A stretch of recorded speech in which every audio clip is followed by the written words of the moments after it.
Hello and welcome to the CTN Virtual Roundtable. The topic is strategic synthesis, aligning leadership culture and AI in user experience. And this is made possible by Zones and NMSDC, which is the National Minority Supplier Development Council. My name is Sanjog Aul. I will be your host today.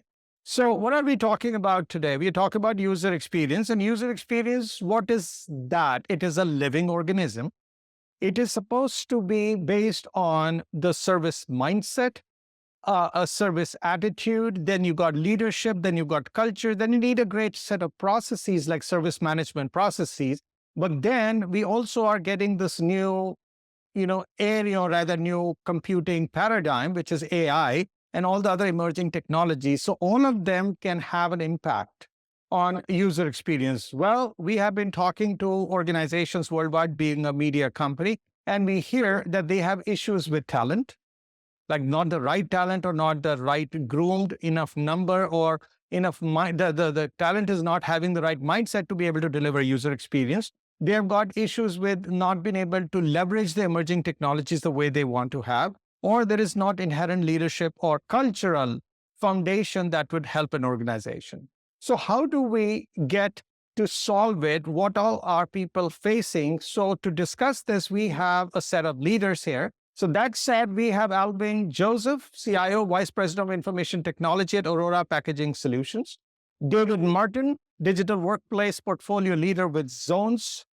Waugh, Vice President of Cybersecurity and Chief Information Security Officer and Washington Metropolitan Area Transit Authority. Then we have Shannon, Culp, Director of Global Information and Cybersecurity Governance and Awareness, Archer Daniels Midland Company. Sid Kuckreja, who is a Senior Vice President with CTO of TruStage, and Kellen, Chief Information Officer, CIO of UC San Diego. Now, we have such a great group, and what we will try to do is to run it like a hackathon where we will talk about the top challenges. And then we will talk about how far did they get in that journey and where they are stuck. And then the rest of the group will try to help them. So that's what we're going to do. It's like a brainstorming workshop style exercise. So without further ado, we'll get started. Now, along with that question, which I'm going to ask that you have to share your top challenge, which holds you back from delivering the world-class user experience in your organization. You also have to think about user experience as one of the dishes in a full course meal that you give to your customer. So can it be a soup, a salad, an entree, or a dessert? And if it is one of them that you pick, which one is that and why? So that is also a question you have to answer along with your top challenge. So starting with you, Alvin, let us hear from you. What do you face as your biggest heartburn as you're trying to deliver a world-class user experience? Sure. Thank you, Sanjog. The area that we at Orora have tried to address from a user experience perspective is about IT service experience. And this is really about employee experience at the end of the day. And what it is that's really ensuring that our 3,400 employees or so across North America have instant access to information, have the ability to get self-service help, instant gratification in terms of any sort of IT service. And the end result being is that they can be more productive in their ability to self-serve with IT services. This is a journey we started about 3 years ago. We invested in an early stage AI startup to help us with this experience. And it's been a pretty interesting journey. However, it does come with its challenges in terms of the ability to ramp up to the level of satisfaction that we want to. We're at about a 25% auto resolution rate right now, and our goal is to go about 67% within the next 6 to 7 months or so. One of our biggest challenges has really been about having the right talent work with us, with a talent that has customer mindset. And that's super important when trying to build the right user experiences. And so that's something that we can continue to work on, making sure we have the talent that understands the perspective of the user, and that therefore can curate experiences that get us to the right level of service experience that our customers expect. Um, for me, dessert is the best part of the meal, and I say that because that's what tops off the experience, right? A whole dining experience. So, if a meal without a very good, satisfying dessert, like having a service, but without that great user experience that gets you to that very content feel at the end of the dining experience. Did you tell which dessert? I did not, but for me, flan is one of my favorite desserts. All right, there you go. Joel, over to you. All right. Since we're in transit, we really undertook the goal, well, partially because of COVID, because of drop in ridership and other things. We really, as an organization, we undertook the goal to improve our customer experience, to improve our customer satisfaction, and that using that to try and increase the ridership that we had to get our ridership back up to sustainable levels. It's difficult to do in some aspects if you think about it, because we are controlling large rolling stock, fleets of rolling stock, trains, buses, vans that can't easily be upgraded to improve that aspect of the rider experience. So we had to focus on the things that we can control. And those are generally smaller things, making sure that all the rolling stock is cleaned and presentable, that when riders get on the trains, they have a pleasant experience that's generally regarded as safe and effective. We can't control crime. Crime exists. But one of the things we did push for as an organization is putting our police officers on the platforms, having healthy interactions with our riding public and making sure that that police presence was visible. We've been able to see a drop in crime on our Metro Rail, especially, and buses as well, because of that increased police presence. And that definitely feeds into our customer satisfaction. One of the biggest things we're doing, though, is what's called digital modernization. WMATA is certainly not the first organization to try a digital modernization, but in rail, it's relatively a unique approach. Really, what we're looking at is taking IT out of that classic role of a back office function where it sits in a lot of critical infrastructure enterprises and bringing it forward. We're trying to take data sets, large data sets that we have, whether it's telemetry from our rolling stock or passenger information or other large data sets, and use them in ways that allow us to be more responsive to our customer, not just responsive to their needs, but proactive in anticipating their needs, proactive in anticipating the needs of our fleet, adaptive maintenance, those kind of things. And also taking technology, sometimes again, smaller technologies, and putting it in the hands of the workforce. A really cool pilot that we just started a couple months ago is a station manager tablet pilot. Give an Apple iPad to our station managers so they are free to remove themselves from the little glass cubicle that they were tied to, the glass kiosk that they were tied to. They were tied to that glass kiosk because that's where all their systems were. If a passenger needed information, they would have to come to that kiosk, and then that station manager could look up if there was a problem with their card or some other issue. But by putting that technology in the hand of the station manager, they're free to walk around and engage with the riding public and interact with people where they're having their issues. And more than that, it opens up new technologies that we didn't have before, like Google Translate, where a station manager can have a conversation with somebody in their native language, regardless of what the language capabilities of that station manager is. So it's really allowing our employees to engage with the public in new and unique ways that weren't done in the past. And it's had some really good results. Our customer satisfaction is above 90%. It's the highest since we've been keeping records. And I think that is a reflection of the riding public seeing that we're doing things in new and different ways, that we're really trying to engage them on social media. We're really trying to meet them where they are and solve their problems. And a lot of it also has to do with the leadership culture. We have a new general manager and CEO, and he absolutely loves transit. He rides the bus, he rides the rails. He expects his leadership team to ride the bus and ride the rails and engage with the public.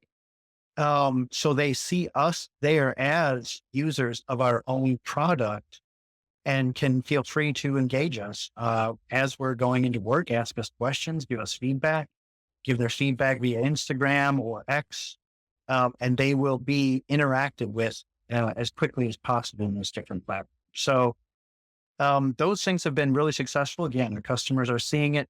Challenges we're having. The biggest challenge is being a critical infrastructure. Historically, traditionally, we've had very, very long capital planning cycles. And that makes sense. We're building rails, we're building buildings, right? But the technologies we're talking about do not interact with 2, 3, 4, or 5-year CapEx planning cycles. So that is taking a lot of effort to change that thought process for how can we leverage capital funding to really push on modern technologies with a very, very, very compressed timeline. Very, very different thought process than exists in transportation, about manufacturing, and other segments of critical infrastructure in the past. That's been a challenge. The other challenge I would mention is use of data. We are a very safety-focused organization, and a lot of people want to be protective of that data where it sits to prevent it from possibly being used for some sort of malicious purpose. But that data, if it's not being used for aggressive, functions, is not really living up to its true value. So those are the two things that I would call out as the challenges of moving closer towards digital modernization. And what about your soup, salad, dessert, or entree question? So I am kind of an entree guy. I don't go to a restaurant for, soups and salads, certainly. And I do enjoy a good dessert, but I got to have that entree. The entree has to hit it out of the park. And as far as favorite entrees, I would love a good steak any day of the week. There you go. Lovely. Lovely. David. One of the things we're seeing mostly, and speaking from a services standpoint with clients, is just what Alvin and Joel just mentioned, is around the services around the end user strategy. It's changed from a legacy approach 5 years ago where it was very confined in the paradigms where these are our rules. You have to follow our rules and the way we provide services. Since you've seen COVID and organizations even prior to COVID, in order to keep that end user, those employees engaged, they've had to provide flexibility. I think Alvin mentioned data, access to data, those types of things. Those are all very important. And mostly when we have a client, we see that what does the end user look like? What are the SLAs that are involved? What are the XLAs involved, the outcome of those? So when we do have those conversations, we kind of have to focus on the end user in mind. So it isn't just the dessert when we start from an end user perspective, but it's everything that leads up to that perspective as well. So I kind of use your analogy of saying there's a process that we have to go through from a mill perspective, also from the end user perspective to get to the final outcome for that. I thought that Joel mentioned interesting about what's one of the biggest challenges, and it's how capital is engaged or not engaged. We see organizations who do not want to invest in capital, who are using more and more integrators to provide the non-core services to their business, to their end user as well, so they can focus on their services as well. So I'd have to say the entire meal. I am more of an entree guy, but from an end user perspective, we always start from the end in mind. I hate to say that's dessert, but I've had actually meals where we started off with the dessert, and then kind of reverse engineering to what that fits into from an organizational standpoint. So no specific individual element that you love the most? Say I'm an entree guy. A good plate of Mexican food or steak, or we have a place here locally that makes a good Mexican grilled steak. So I'll probably have to say that's one of my faves. There you go. Shannon. Hello. Just a lot of people haven't heard of Archer Daniels Midland or ADM. We're a little, I would say we're the biggest Fortune 35 that no one's ever heard of. But we touch literally almost everyone every single day. So about probably 80% of what you eat and drink every day, we've provided the flavoring and or ingredients, hence my background. A lot of your products and things that are new in the market come from ADM, and they come from technology such as AI. And, I really ended up, after listening to the other folks speak, I was going to talk about a huge compliance effort that we have going on across all of the EU. Many might not have heard of it. It's called NIS2 directive that goes into law later this year. And in effect, for us, it's about 74 entities across 18 countries. And so there's a big lift from a user experience perspective to educate. But after listening to folks, I decided to kind of shift, and being that I'm more cyber, some of my counterparts there are more on the overall technology side. I kind of wanted to talk a little bit about how we use AI. ADM's been using AI for more than 10 years. Um, so a lot of we scour the internet and scour data to really predict, to the Bud Light, to the, you know, um, Pepsis, the Coca-Cola, what the next hot product is going to be. So like, your hard seltzer and things like that. And we do taste testing, and we really provide the data to them and say, this is what we think is going to be the next great product. We leverage AI for that. And we always have. We also leverage AI when it comes to uh, pricing crops for farmers, and being able to scour Google Maps and the internet to really get an understanding of other farmland and crops and the sizes and the cost. And it helps us to better provide pricing to them. We also have personalized applications for our customers, so for the Pepsis and Cokes, the General Mills, so that they can, see some of these things coming. They can also predict their um, their anticipated needs. The challenge that I think a lot of organizations probably aren't thinking about when we look at things like ChatGPT and we look at AI, it's been around for a long time, but the generative AI is somewhat new with ChatGPT coming online. And the more that we start to integrate this type of technology within our environment, let's say Microsoft does something like a ChatGPT in the Microsoft platform. I always look at an organization and as an M&M, hard, crunchy outside, soft, chewy inside. And the more organizations don't pay attention to their access to unstructured data, this could be a risk. So if I think about a tool like this in the hands of my users, which the users want that great experience, they want data at their fingertips. They want to be able to look for things. They want to be able to find things. But from my world, from a governance perspective, how do I govern that? How do I govern and know that a user isn't saying in the little window, hey, tell me every merger and acquisition that ADM is in the middle of right now? And we've already done 3 this year. We've already acquired 3 companies just this year. So the information and the damage that that could do if that were leaked to our competitors, if that were leaked to the wrong people of what mergers and acquisitions we have going on, let alone a recipe, the recipe for Monster, the recipe for Rockstar, all of those types of things. If that data is not secured, it, you know, it could really hinder the organization while we're trying to focus on a user experience and give that data.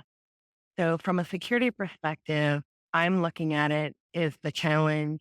How do I govern that? How do I control what my users, if I have ChatGPT open up to users to go out and plug whatever they want in, I don't know what data is leaving my organization. And now that data is out there. And so whatever they put in and say, put this together for me based on this data, I've now lost that data. Same with internal. not everybody's intentionally going to sell data or use it in the wrong way, but it can happen. So those are probably my two big challenges. In terms of the meal, I thought it was kind of interesting that you brought this up. I'm actually excited tonight. I'm going to go have a steak dinner in Cincinnati. Jeff Ruby's is our premier steak restaurant, and a friend of mine's taking me out for my birthday. And so I am super excited about the steak. I am all about, even when I look at things in life, I'm all about the meat of it. What's the meat? And, yes, it's about the journey and getting there, but I'd say steak would be what I'm looking forward to. Great, great. So Sid, over to you, my friend. You got some good precedences here. Yeah. Yeah, I think, so what we do, we are a financial services organization, and really experience is key for both your partners, employees, and customers. And, coming from being a legacy organization, 80 some years old, I think the challenge is to create the appropriate experiences. It takes time. Even us as an organization, we talk about being a trusted and accessible provider of financial protection products.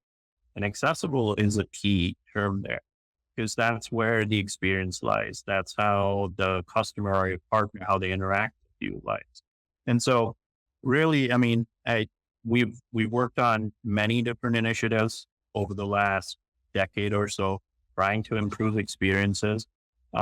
Obviously, some of the challenges in financial services are different because regulation and compliance is key. So when we start thinking about AI, and I'd say more the generative, AI is something that everyone leverages. It's been around since 1979. So we've been leveraging it for a long time. I think the challenge with generative is the predictability and the repeatability. Unless you can kind of get to that, you won't be able to make decisions the way you want to. But that doesn't mean you should sort of sit around and let it, just sort of pass you by. We're leveraging it to figure out how to improve internal experiences. How do you create the right efficiency within products? And so a different sort of mindset. If our goal as an organization is to create a brighter financial future accessible to middle market America, there's experiences top of that list. And so for us, really, some of the key goals is to create those appropriate experiences. Folks have been accustomed to the Microsofts, the Googles, the Amazons of the world that create these frictionless experiences. And our goal is to try to create somewhat of that type of an experience for our customers.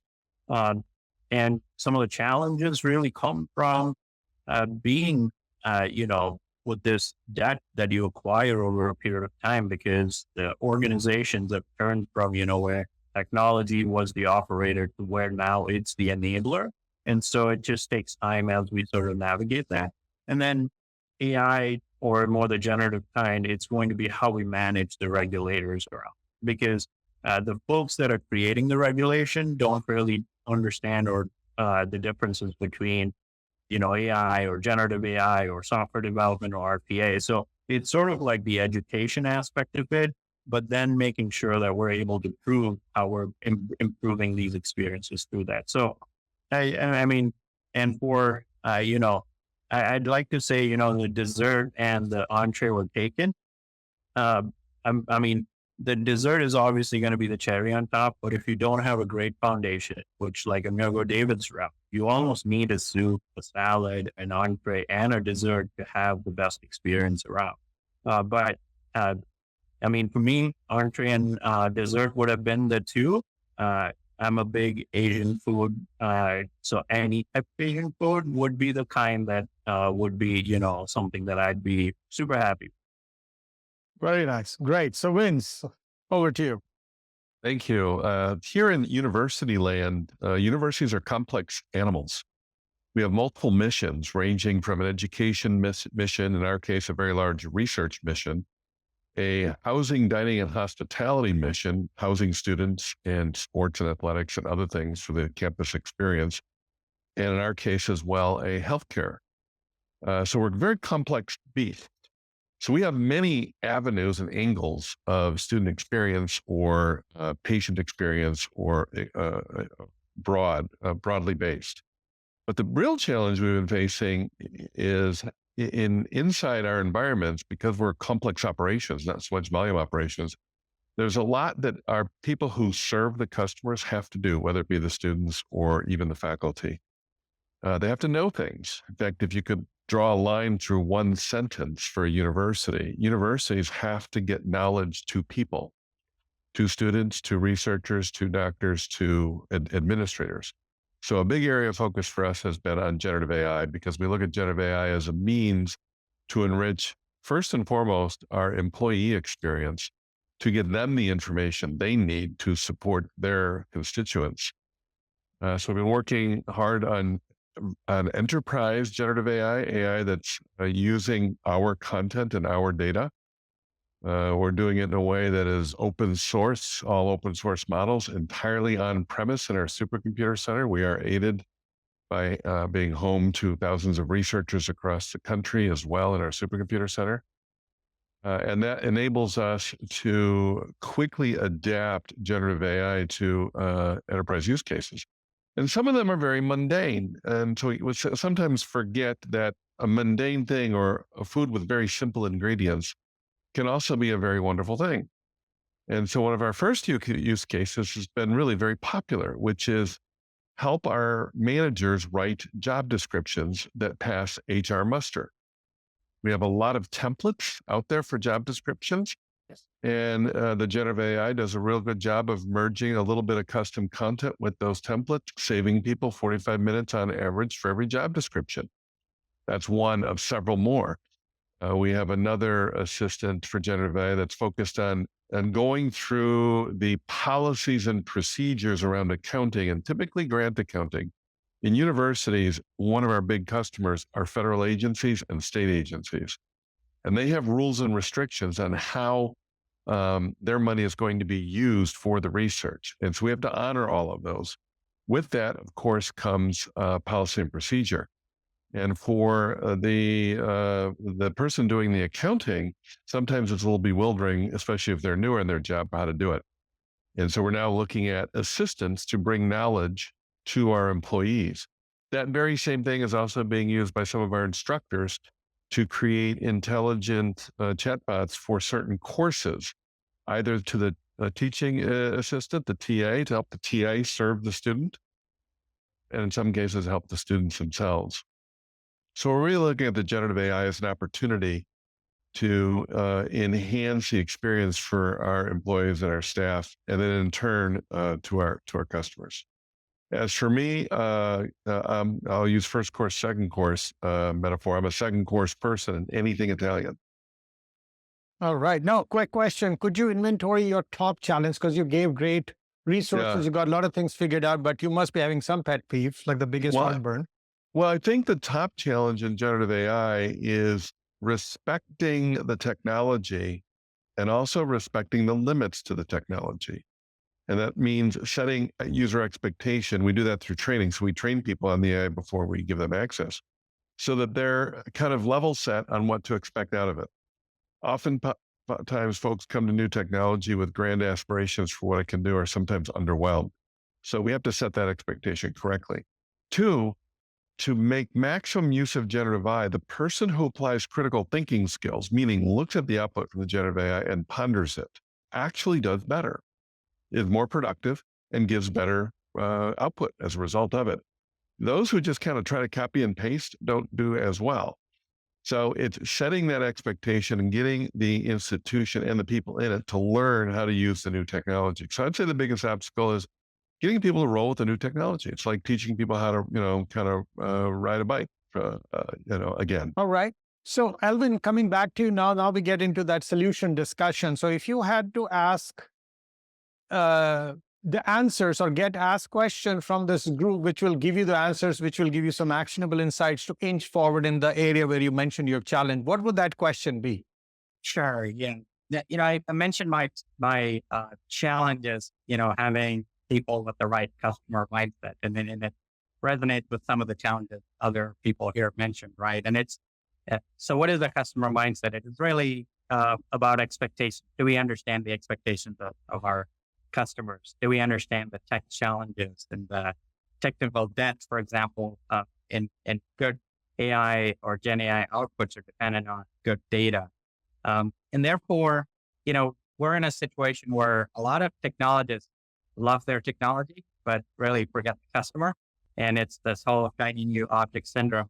And so the question of the group is really, what sort of insights can you provide in terms of, coaching teams, especially technology teams, to have more of a customer mindset? All right. Please raise your virtual hand so we know who all would like to chime in. All right. David, go for it. Yeah, I think you start with asking, and the appropriate question is, what does good look like in the end state in mind? And then it's not just one organization. It's not just the end user, but it's the organization, it's the enterprise within your market with the constraints that are already there. When you start developing what the end looks like, and then you back into that, what's the structure you put in there? It's not just a project, it's for the enterprise. It's a cultural shift. And what I would also say, you have to put change management in place. And the key to doing that is starting with communication. So those are kind of the first steps in my mind. When you start trying to transform, no matter what the organization is, what industry they're in, public sector, commercial, government, those are all places you have to, as a starting place. Once you put the change management in place, constant communication, and you have to get buy-in from your team. Some people will never buy in because they've done it a certain way. That's what good looks like for them. Over a period of time, you'll have to look at it and see if those people are moving you forward in the organization. But if you start with the end in mind, you start with the communication, change management, I think those are some of the very first steps in mind. You mentioned a 3-year program, Alvin. I would almost bet the 3-year program started with someone saying, where do we want to be in 3 years? And I think every organization as well. And then once you get past the change management, putting constraints and guidelines, Shannon mentioned earlier around what happens to the data. I think in her organization, you not only have guardrails, but you have walls as well about what you have to do with that data.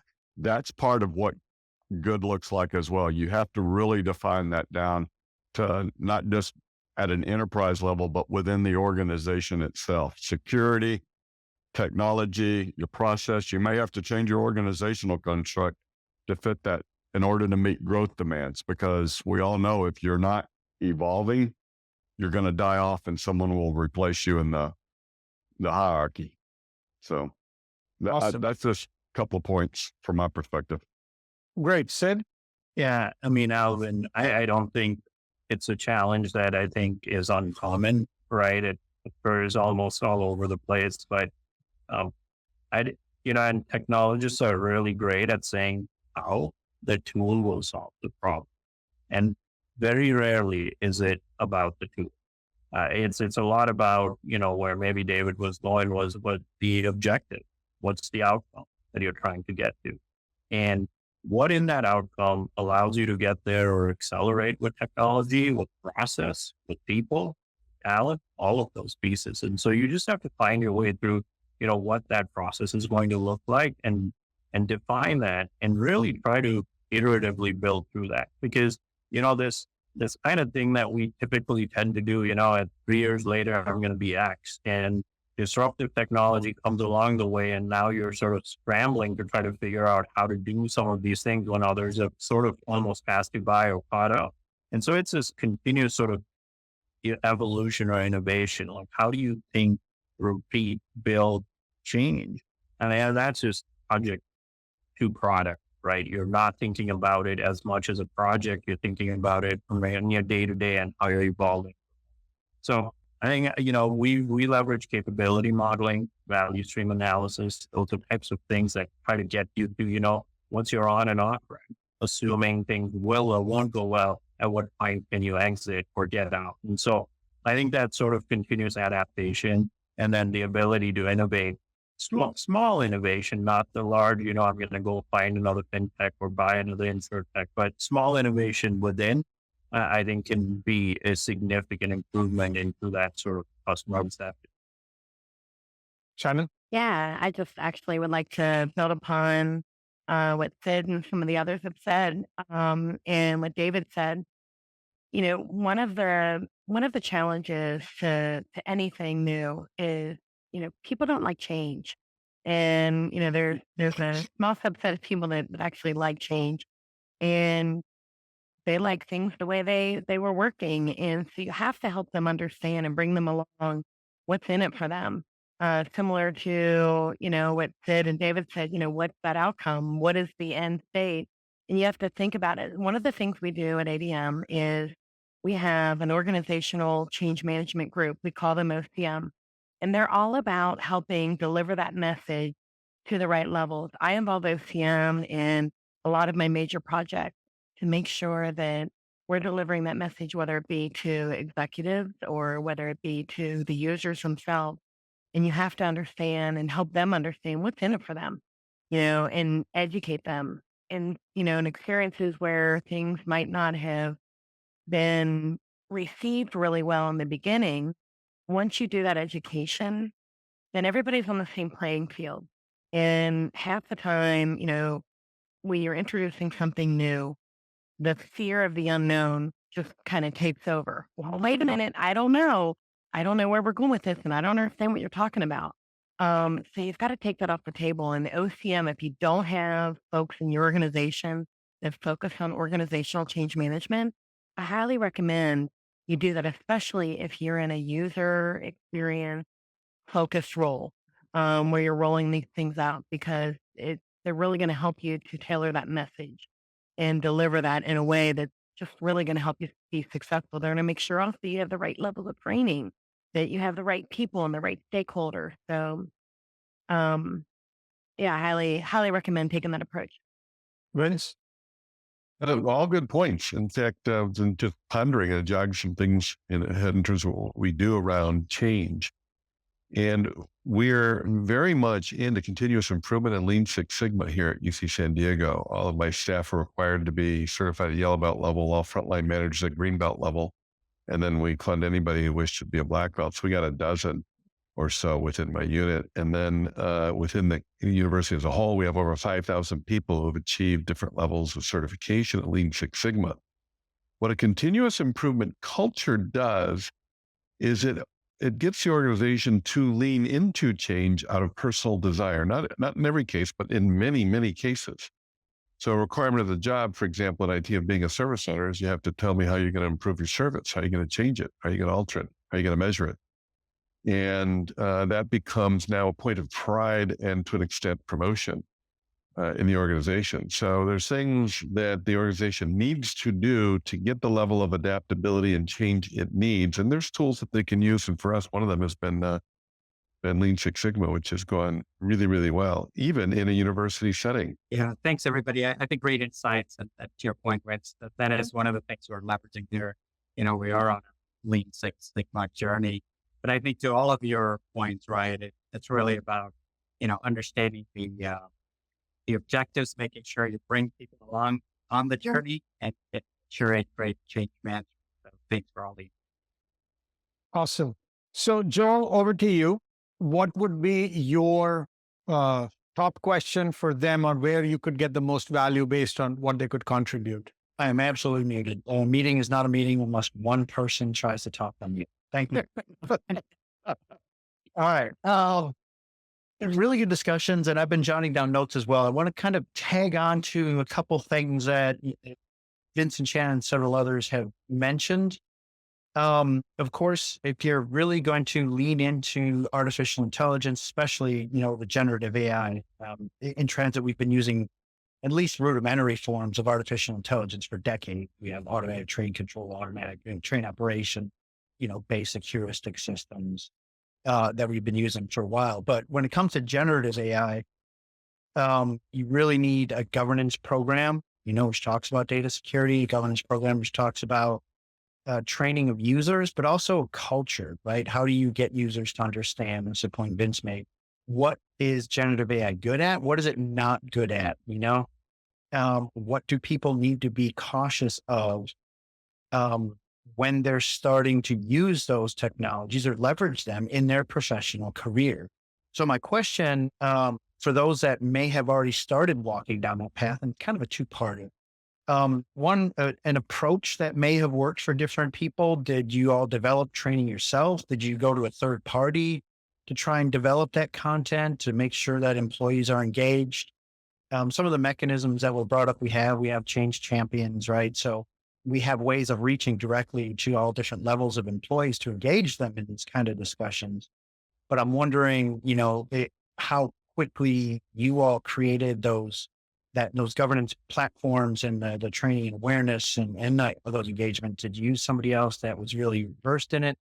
And also the second part of that is, how quickly can or should organizations move while they are building out governance? Simply, nobody can wait to have a perfect governance program. So one, there's no such thing. But two, people are already using AI. I read a study, I can't remember where, if I remember, I'd attribute it correctly, that 64% of the workforce is already using probably generative AI in some form or fashion for their work. They're not telling us they are, but they're doing something. They're going to ChatGPT or another like program, prompting it, getting input, and then using that at work for their job.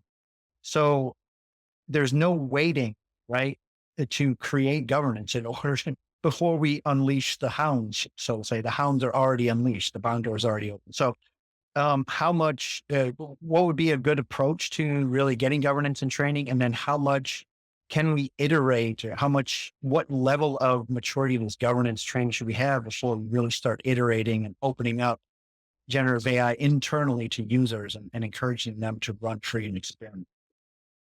Joel, I could probably jump in on at least one. I'll wait for Alvin and Sid. Sorry.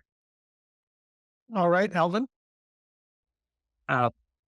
Yeah, so interesting question, Joel, right? We went through the exact same challenges in our organization. So, one of the things that we are doing is forming an AI governance council, right? And it's a combination of legal, HR, technology, cybersecurity.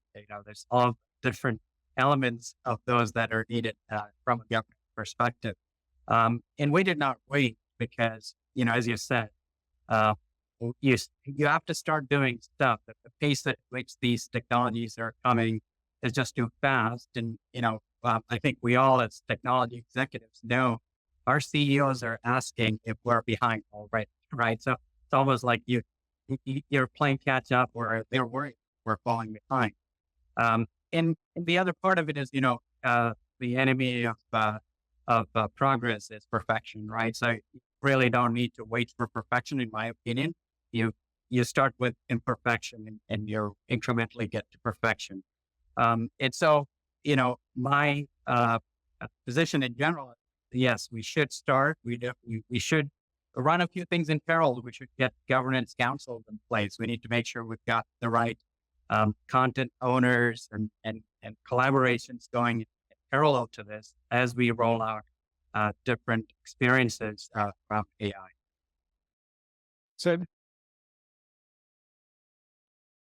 Yeah.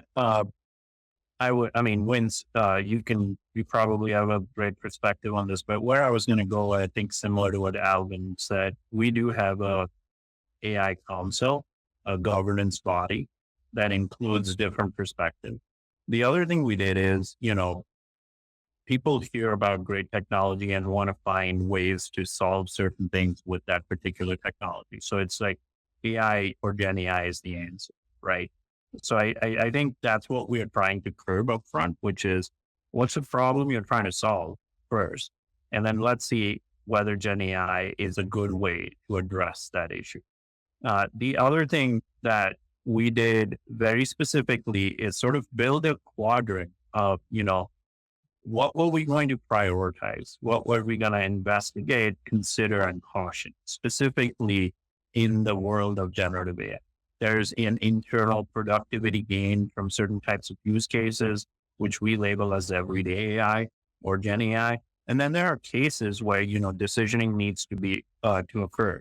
And without human in the loop, that's going to lead to a lot of challenges, specifically with the amount of regulation out there. And so I think there's components where you can continue doing while building the foundation. And then there's components where you have to caution and sort of, make your way into it a little bit more gradually. I mean, I know maybe other industries are different, but ours is very highly regulated when it comes to items like that. And so we've got to be extra cautious when we're trying to build these out. Although we're very specific that we're not going to stop and watch it go. We are going to do it. We have a team that only does this. They kind of build on, we heard about the chat GPTs.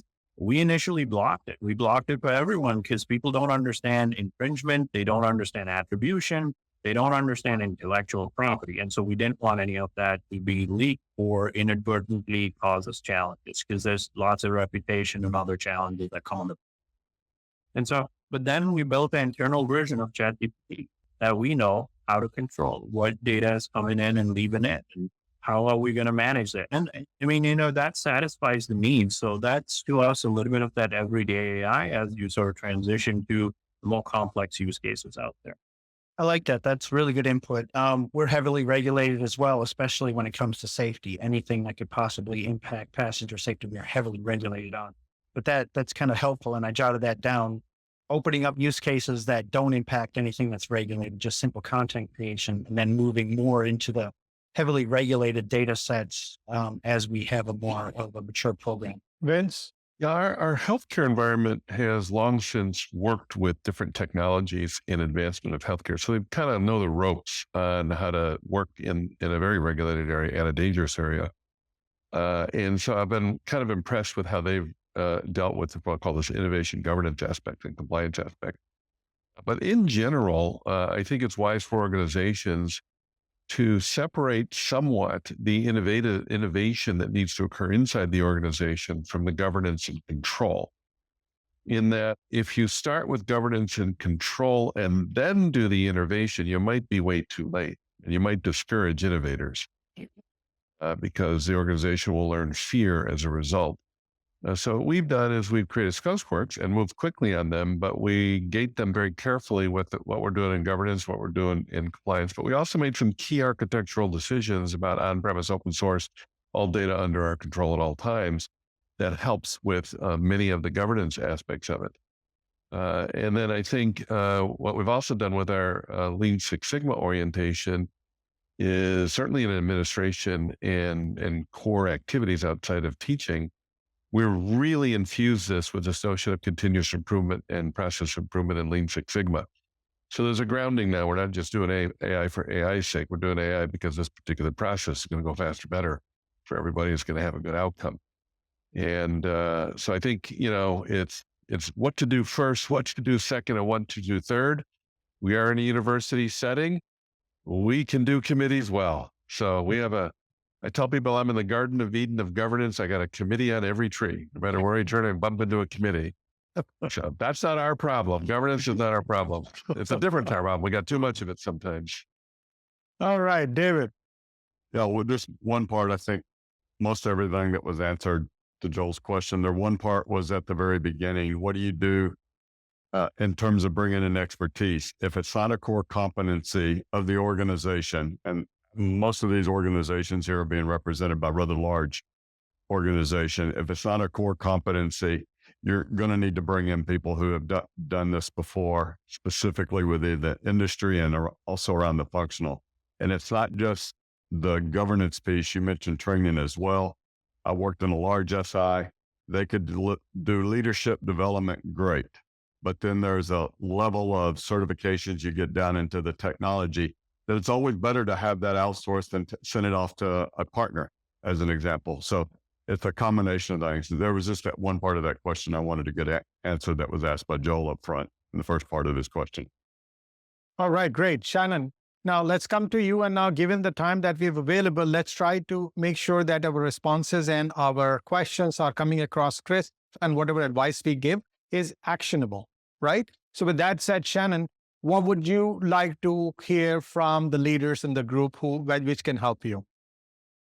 So, actually, I mean, the discussion right before covered a lot of my questions. We do have an AI task force. We don't block ChatGPT, so there is that risk. But I was just wondering if anybody is using any other type of technology, or specifically, aside from a governance council or committee, how are you controlling, how are you monitoring what data is being searched upon? We too are developing our own Ask ADM AI interface, and we are putting limitations on it. It will not touch the outside, and much like the university, we're going to have a lot of controls. But I guess I want to know what controls and monitoring folks might have in place. If you do have ChatGPT open or any other generative AI solution within your environment, how are you controlling what data is being served up to that user? And is it a need to know for them? Anyone would have that said? Yeah, go ahead. Shannon, I think it's a couple of things. So it's not just, there's data governance tools out there. And I can name a handful that you could probably leverage. But as good as it is, it's data in is, and data out. They're both the same. I think including and in addition to those, you've got to look at some other tooling and capabilities. So for instance, ASBs or DLPs, which is like data loss prevention tools, because I think people aren't intentionally doing it, but if they're using an open version of ChatGPT, they may be typing in something just for benefit, but not recognizing how and if that data is going to be used. So for us, we monitor some of that. We have endpoint monitoring on our technology, which does allow us to sort of at least strip out some of those components. And then even in the outputs that the models are producing, you do know there's a, variation on how far you can go with creativity on these models. And for certain aspects, we've turned off creative because we don't want them to give solutions or answers that are not accurate or null. So what has been, scanned and leveraged and what is the data point is really what we want to answer it on. And then there are components, and likely in the future will be teams that may want to leverage it differently. And so I think our goal is to kind of work our way through this. And, even the newer enhancements in technology, whether it be RAGs or context infusion, is helping the tech get better. And I think that's where the organizational context will matter more than just like the large language piece of it. I mean, I think SLMs probably in the future will be more of a, mid-size, small language models will likely be more relevant to organizations that are building. Alvin? Yeah, I mean, I think the reality is, people are going to use ChatGPT and other tools. For us, luckily, we're not a very regulated industry, so that makes it easier for us. But I think one area so we're not using any tools to monitor. One area we're worried about is people using or getting our information, our confidential information out into ChatGPT, for example, or the reliance of ChatGPT output to make decision making or use that information for important decisions of the organization. And so what we're heavily invested in education, right? Educating our workforce on, what is sort of the etiquette that can help free us from, sort of the fallouts of bad outcomes, right? So that's really a big thing we're doing. And this is useful both from a workplace perspective, but also from a personal perspective for a lot of people today. Awesome. So, David, you come from Zones and you guys serve a lot of different companies. Would you have any top question that would help you guys do a better job in enabling organizations so that their own user experience can go to the next, up a notch? I think the key, once a strategy is determined that an organization is moving sort of certain direction, is what help do you need? Some organizations have quite a bit of robust training, governance, technology, but very few organizations have everything. So from a SI standpoint, the question is, what help do you need? And it's you've documented your strategy, you know where you want to go. And we would look internally where that would happen. It's also a competitive environment for us as well. But those would be the second question, is kind of to fill in the gaps for you, because most organizations can't get at the velocity that they need to for the change all on their own. So essentially you're asking, okay, what help do you guys need so that you can eventually get there? Or Yes. do you think there are many organizations who may not know what they need? So there's a light bulb that needs to be lit. Yeah, there's that as well. The premise was, if they understood their strategy and what good looks like to them, and they had they understood kind of the framework where they're going from. If they don't even have the framework or what good would look like for them, then they need help from that perspective as well. So it's very much a top down. Start with the vision, then a strategy, and then the plan to build that. And then how do you execute on the plan, and what's the rigor around that? Got it. So Vince?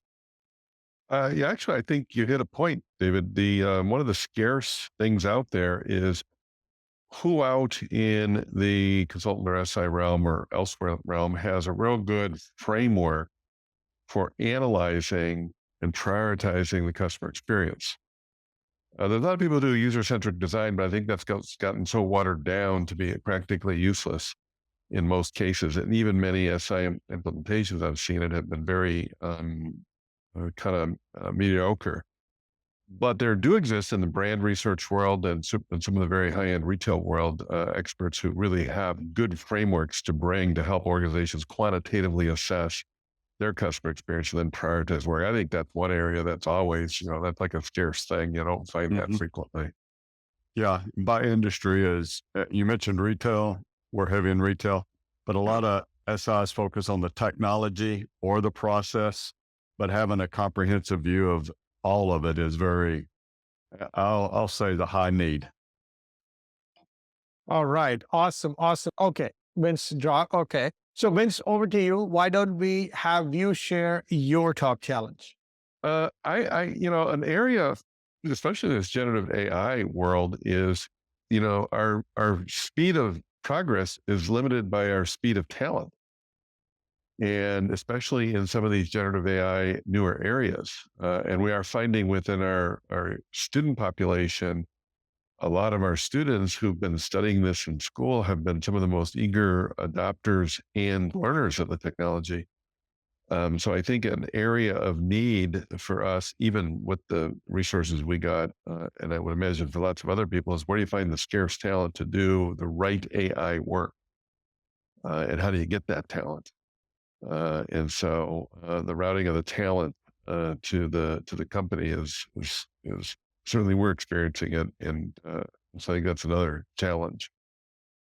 So routing of the talent, availability, sourcing, bringing them in, and retaining the whole pipeline, if you will, the life cycle. Or renting, even if you can rent them for 2 years or a year. Okay. Any takers of this interesting and a pervasive problem, for that matter? Alvin? Yes.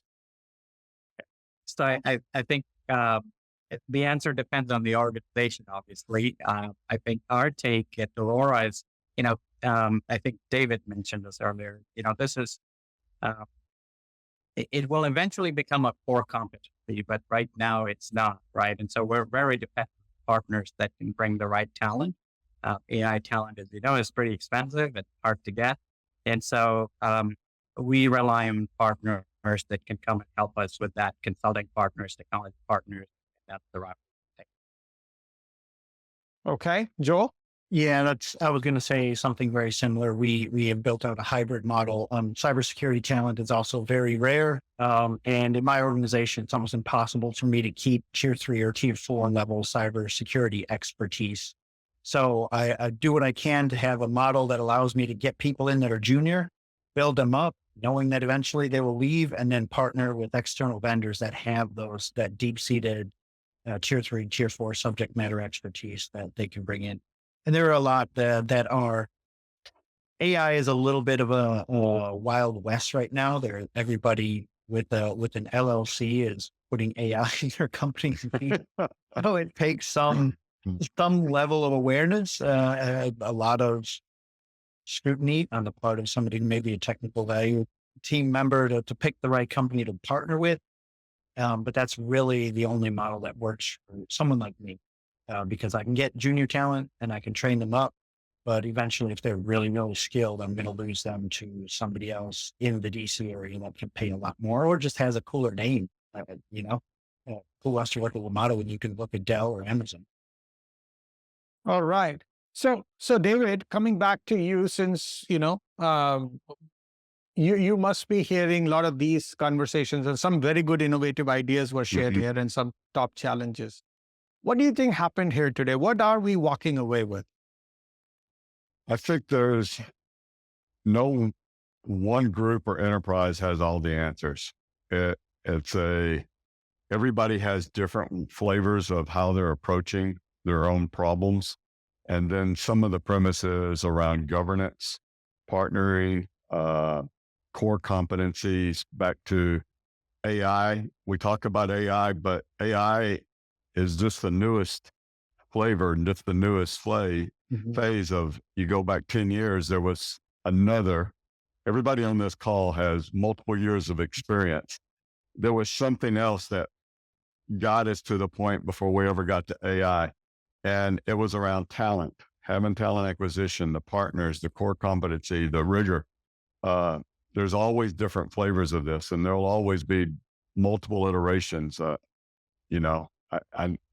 Years and years ago, from the mainframes were supposed to be replaced. We still have them. Client servers are supposed to be replaced. We still have them. Cloud was going to do all the replacement. We still have everything that precedes that, and clouds are in play. So from a business standpoint, you focus on the business, and I use this word a lot, is the outcomes that the business is looking for. The process and the technologies are the enablers. Vince mentioned, around governance, that was a core competency of his organization. Very familiar. We all have those different core competencies. I see the key element, and someone mentioned, I think it was Alvin, SIs can bring in different flavors of that to help support that, either as a middle man, if you will, middle company to find the right partner, or as having that core competency and bringing it to execution themselves. So those are the kind of the things I've seen throughout this call myself. Great. What a great conversation today. And special thanks to our panelists, Joel Waugh, Alvin Joseph, David Martin, Sid Kuckreja, Shannon Culp, and Vince Kellen. Thank you again so much for your contribution. We surely got some great nuggets, which will be very useful, and they're very actionable, so we can do something about them. And thank you so much, Zones and NMSDC, which is National Minority Supplier Development Council, for being our sponsor, and have a lovely day ahead. Thank you.